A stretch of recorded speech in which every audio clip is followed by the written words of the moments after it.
రాష్ట్రంలోని పలు జిల్లాల్లో వ్యవసాయేతర పనులకు ఎరువుల వాడకంపై మంత్రి అచ్చెన్నాయుడు సీరియస్ అయ్యారు. రైతులకు అందాల్సిన ఎరువులు ఇతర ప్రాంతాలకు తరలింపుపై తీవ్ర ఆగ్రహం వ్యక్తం చేశారు.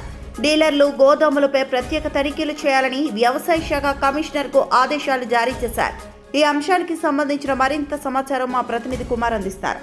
ఓకే పార్వతి, ఆంధ్రప్రదేశ్ రాష్ట్రంలో పలు జిల్లాలలో వ్యవసాయేతర పనులకి వ్యవసాయానికి సంబంధించినటువంటి ఎరువుల్ని వాడటంపై మంత్రి అచ్చెన్నాయుడు, ఏదైతే వ్యవసాయ శాఖ మంత్రి అచ్చెన్నాయుడు ఉన్నారో, అచ్చెన్నాయుడు తీవ్ర ఆగ్రహం వ్యక్తం చేశారు. రైతులకు అందాల్సిన ఎరువులు ఇతర ప్రాంతాలకి తరలింపై అయితే తీవ్ర అసహనం వ్యక్తం చేశారు. డీలర్లు, గోదాములపై ప్రత్యేక తనిఖీలు చేయాలని వ్యవసాయ శాఖ కమిషనర్ కు వెంటనే ఆదేశాలు అయితే జారీ చేశారు మంత్రి అచ్చెన్న. అక్రమ నెలలో బ్లాక్ మార్కెట్ పై కఠిన చర్యలు తీసుకోవాలని చెప్పని, ఇప్పటికే తీసుకుంటున్నామని మరింతగా కఠిన చర్యలు తీసుకోవాలని మంత్రి స్పష్టం చేశారు. ఎరువుల కొరత సృష్టించే వారిపై చట్టపరమైన చర్యలు తీసుకుంటామని కూడా మంత్రి అచ్చెన్నాయుడు హెచ్చరికలు జారీ చేశారు. వ్యవసాయ శాఖ అధికారులు నిర్లక్ష్యంపై కూడా విచారణ చేయాలని చెప్పని ఒక స్పష్టమైనటువంటి ఆదేశాలు జారీ చేశారు. ఖచ్చితంగా వ్యవసాయ శాఖలో ఎవరైతే అధికారులు నిర్లక్ష్యంగా వ్యవహరిస్తున్నారో ఎరువుల అంశంపైన కానీ ఇతర అంశాలపైన వారిపై ఖచ్చితంగా విచారణ చేసి చర్యలు తీసుకుంటామని స్పష్టం చేశారు. రైతులకు సరైన సమయంలో ఎరువులు అందేలా చర్యలు తీసుకోవాలని కూడా ఆదేశించారు.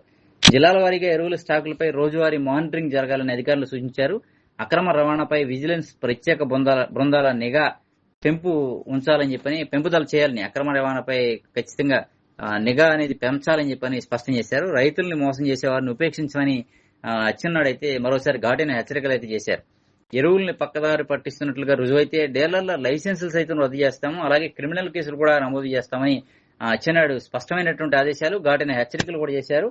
రైతులకు ఇబ్బందులు కలగకుండా చూసుకోవడమే ప్రభుత్వం లక్ష్యమని, రైతులకు ఇబ్బందులు కలిగితే మాత్రం సహించేది లేదని, ప్రభుత్వం ఎప్పుడూ అప్రమత్తంగా ఉంటుందని చెప్పని మంత్రి కింజరాపు అచ్చెన్నాయుడు మరోసారి స్పష్టం చేశారు. ఖచ్చితంగా ఎరువుల వాడకంపై ఖచ్చితంగా నిఘా ఉండాల్సిందని, మానిటరింగ్ చేయాల్సిందని, ఎరువులు ఎక్కడ కూడా పక్కదారి పట్టక వీలేదని, రైతులకు అందాల్సిన ఎరువులు ఖచ్చితంగా రైతులకు అందాల్సిందని, ఇతర ప్రాంతాలకు తరలిపోతే ఖచ్చితంగా సహించేది లేదని చెప్పని మరోసారి అయితే అధికారులకు హెచ్చరించారు. దీనిపైన ఖచ్చితంగా సమీక్ష నిర్వహించి అధికారులకు స్పష్టమైనటువంటి ఆదేశాలు జారీ చేశారు మంత్రి అచ్చెన్నాయుడు. పార్వతి.